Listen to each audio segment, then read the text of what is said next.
Hey friends, and welcome back to Manga Recap.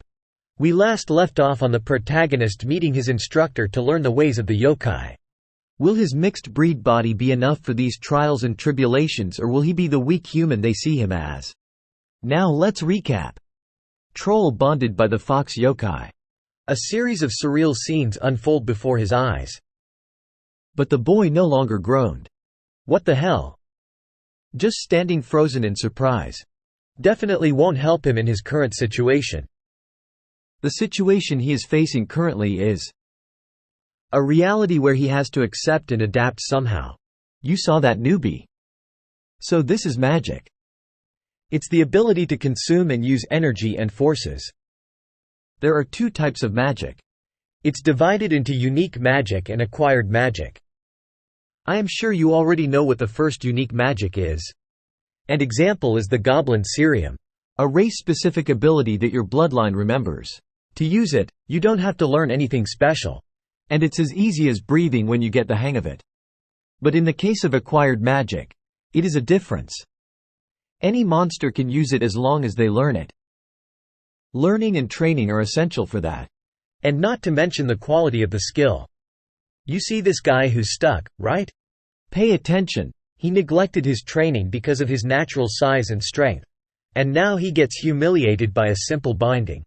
He's just a sample of things that are grossly inferior to me. Tisk you bitch.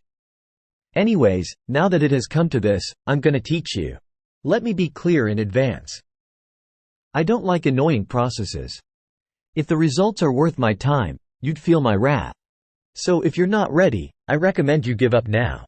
It will be hard for someone like you who was a human a few minutes ago. Maybe. You might really lose your life if you disappoint me. Even so. If you will teach me, I'll do my best or die trying. I really need to learn no matter what. I am not in a place where I can worry about the future. Alright, I think you'll likely fail. But it's better than not trying at all. Then shall we have our meal first? Meal? As I said, it takes consuming forces to preform magic. The power of all the inhabitants of this monster world. But you won't have a lot right now. Normally, it accumulates naturally just by breathing in the air of the monster world and eating food and water. But you just arrived today in this monster world. Nothing would have accumulated with only your normal diet of the human world. So the power you've had since birth is probably all you have. You're hungry, right? After all that hard work, I'm sure you must be starving. No, Will, I don't really feel that hungry right now. Overwhelming hunger. What's happening? This is… I told you. You have very little force left in you. You've probably got only a handful left. That one piggyback ride must have exhausted everything. Devastating impact. It is a typical depletion of the force. Well, the solution to your problem is simple. Do you see that guy? Tisk. There are rules among monsters. If the judge declares the winner of the formal duel, the right to life and death of the loser is in the hands of the winner. To eat the defeated monster and consume his force. That's the most effective and simple way to get the force. With his size, he'll make a good meal for you. Your hunger will go away afterwards. Hunger status. At that point Siwoo moved forward. With instinct, not reason. For the first time in his life, he felt a demonic hunger coursing through him. The desire was fueled by the whispering of the nine-tailed fox. And the only thing in his head was just an instinct to prey. However, if there is something that Solhwa has not thought of before, bloodlust redirected, it is that the greedy goblin's nature will try to capture a prey that is much more nutritious and delicious. Protagonist leaps with the intent to devour Sioiwa. Well, will you look at that? Chain. Powerful magic chain released. Seriously. No matter how hungry you are, you shouldn't be so arrogant. A half-baked monster like you.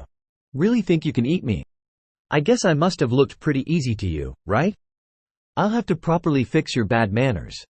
Protagonist shatters constraints. What? Even if it's just one, he broke off one.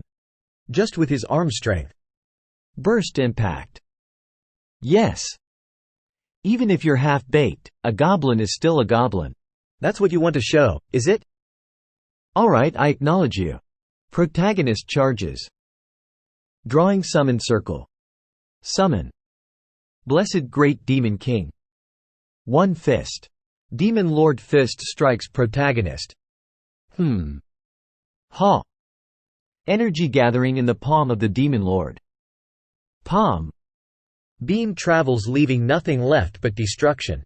Protagonist takes impact head-on. Rar-ah. No way anything's left after this. Wait, Still alive?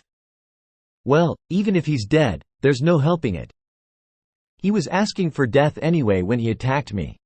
I didn't really expect much from him Huh. The fact that the boy just awakened. Interesting. Even among the powerful goblins. Elites of the goblin race. Comes in all sizes. Only a few could be chosen to be enlightened for their unique magic. In spite of its scarcity, they still hold overwhelming power. Protagonist reaches for horn. He showed the ability to become a symbol of the goblin race. Horn breaks. Suiyu extend dark energy, forming it into a blade. For a half-baked goblin, you sure have shown a lot of sides. Unique magic activated. Goblin's Club. Instinct overtake the protagonist. Causing power emit. This is the end of episode 3 of season 1. If you are enjoying this series, like and comment part 4 for more. Thanks for watching.